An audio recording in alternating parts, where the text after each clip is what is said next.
ప్రభాస్ గారి comedy timing, ఒక vintage looks, vintage dance, songs, ఆ హీరోయిన్తో కొంచెం రొమాంటిక్ కామెడీ టైమింగ్ అవన్నీ మనకు బాగా అనిపిస్తాయి. ఓకే, రొమాంటిక్ పరంగా ఓకే, మనకి కథ వెళ్తుంది కాబట్టి ఫస్ట్ టాపిక్ కాబట్టి ఏదో గెంటుకుంటూ పోతే అప్పుడప్పుడు నవ్వుకుంటా ఓకే, ఫస్ట్ వరకు పర్లేదు బాగానే ఉంది, బోర్ కొట్టదు. బట్ ఇంటర్వెల్లో చాలా ఇంట్రెస్ట్గా స్టార్ట్, ఇంటర్వెల్ తర్వాత ఇంట్రెస్ట్గా స్టార్ట్ అయినా ఇంకా తర్వాత నుంచి సినిమా పెద్ద లాగ్ అంటే సాగదీసినట్టు ఉంటుంది. సెకండ్ టాప్ అయితే మాత్రం అక్కడక్కడ కామెడీ టైమింగ్ ప్రభాస్ గారు ఉన్నా మనకు చూసినంతసేపు స్టోరీ ఎటో పోతుంది అనిపిస్తుంది. మెయిన్ స్టోరీ లేదు సినిమాలో, ప్రాపర్ ఎడ్యుకేషన్ లేదు సినిమాలో.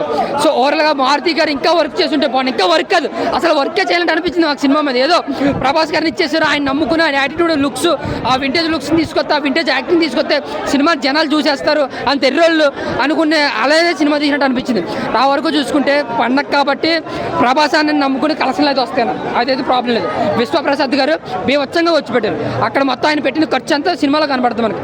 కానీ మారుతి గారు ఏం చేశారు అంటే దాన్ని వృధా చేసే పనిలో ఉన్నారు వాళ్ళగా చెప్పాలంటే. ఏ ధైర్యంతో ఆయన ఇంటి అడ్రస్ ఇచ్చాడు నాకు తెలియదు, కానీ నిజంగా ఏఎంబీ మాల్లో చూసిన వాళ్ళు మాస్ ఫ్యాన్స్ ఉంటే ఇంటికి వెళ్ళి మళ్ళీ తిడతారనమాట. సో నా వరకు చూసుకుంటే జస్ట్ యావరేజ్ అన్న సినిమా. అందంగా ప్రభాస్ గారి కోసం ఫస్ట్ హాఫ్ కోసం ఒకసారి చూడు సూపర్ అన్న. నిజంగా ప్రభాస్ని వింటేజ్ లుక్స్తో నిజంగా డార్లింగ్లో ఏ యాటిట్యూడ్ ఉంటుందో ఈ సినిమాలో ఆ యాటిట్యూడ్ ఉంది. నిజంగా చాలా హ్యాపీగా ఉంది ఆ విషయంలో మాత్రం. అంటే ఒక వింటేజ్ ప్రభాస్ నచ్చినందుకు బాగుంది, కానీ సినిమాని సంక్రాంతించినందుకు మాత్రం నాకు చాలా బాధగా ఉంది. బ్యాక్గ్రౌండ్ స్కోర్ తమనన్న బాగానే కొట్టాడు. సో ఓవరాల్ నా వరకు చూసుకుంటే యావరేజ్ అంతే సినిమా.